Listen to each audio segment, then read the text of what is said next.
point of the astrological chart is the actualization of the sun sign. The rest of the planets work together to unfold its destiny. The role of Mars is to protect and defend this process. It shows how we handle challenges in life. It's the way we go about getting what we want and the gratification of desires. What can you expect if Mars is found in the sign of Taurus? First and foremost, Taurus craves security. It's the sign of the zodiac associated with currency, economics, money, and possessions, as well as the Venusian need to assign value to everything, even inner resources and personality traits. They're well-known sensualists, and there's good reason behind that. They're always searching for peace and grounding, and they use the amount of pleasure they experience as a litmus test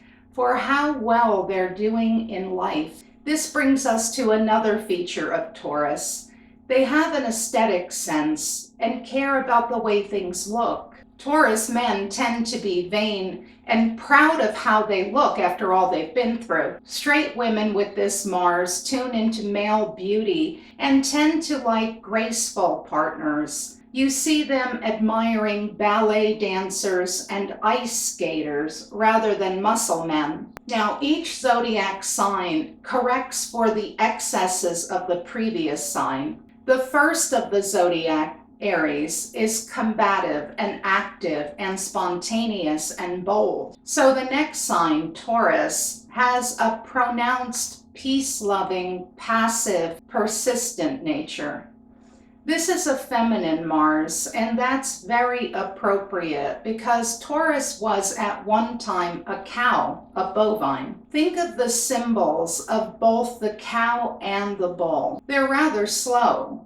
They can do some damage once they get going, but in general, they stand there. Likewise, Taurus is passive, and when the planet Mars is here, the person is patient and also overcome with lazy energy on a regular basis. I once heard a man with this placement put it well. There's more of the grasshopper than the ant in me, I'm afraid. Deep inside, when you get down to it, they'll say they're basically lazy. Sometimes that's their secret, even though they keep the house clean and go to work 40 hours a week and do a respectable job. You see, being a worker bee really isn't their thing.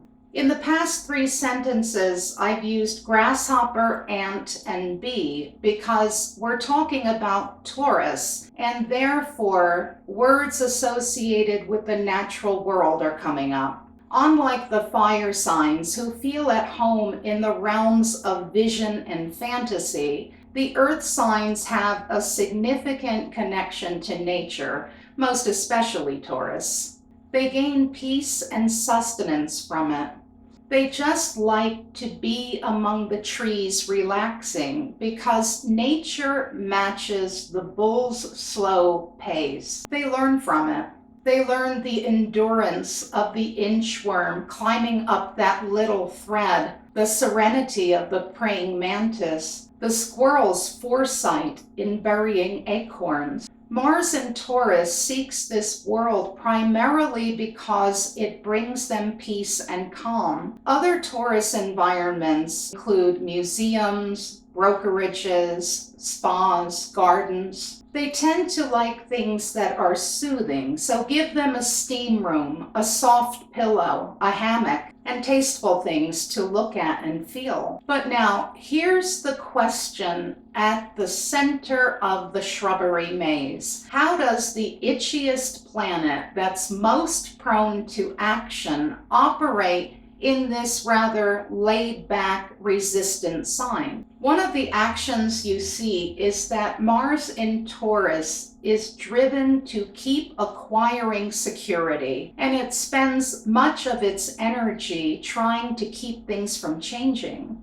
Taurus brings an anchoring to Mars. It's also naturally a skeptical placement, but their skepticism isn't a rejection as much as it's a disinterest in anything that seems ungrounded to them. Everything in life must pass Taurus's reality test, and that grounding needs to happen organically in the body. They need to feel like an experience will somehow nourish them, the way good soil nourishes a vine. Any anxiety tells them that they're way off track. The most anxiety-provoking thing for them is chaos. This Mars spends a lot of energy defending themselves against it. They're afraid of chaos because they feel it's unnatural, and they have few methods by which to handle it. Mars in Gemini and Mars in Sag can select from a dozen ideas. They can change on a dime and pivot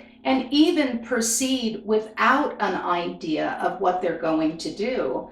Taurus, though, is the fixed earth sign, so their bag of tricks is limited. The mannerisms of Mars in Taurus tend to be graceful and deliberate, and as in nature, the movement tends to be purposeful. There's no extra energy to burn off here, as you find with Mars and fire. There's usually something cool and pleasant about Mars and Taurus. The masculine ideal is self-controlled, calm, and competent. Perhaps it's even a craftsman with resources enough to bring comforts into his life. And in relationships, this Mars in both genders is aroused by reliability and proof. If you care, you'll be here with me. You love me? Show me that reality. Now, the underbelly of this placement is passive aggression, or being immovable to prove that they have the power not to help you at all. Further, this placement is unlikely to fly off the handle, but when overly provoked or really off-center, especially if they think you're disturbing their security, it's quite like watching a bull in a china shop. Their head goes down as if they have horns, and they stomp their feet and flare their nostrils, and the room rattles, or seems to. The main way Taurus overcomes challenges in life is through persistence. Keep showing up, keep working in increments, keep making a material difference, and you will win eventually. Their staying power can be tremendous. This is the most common way Mars in Taurus approaches problems. But another way they tackle obstacles is by being realistic about what they're capable of.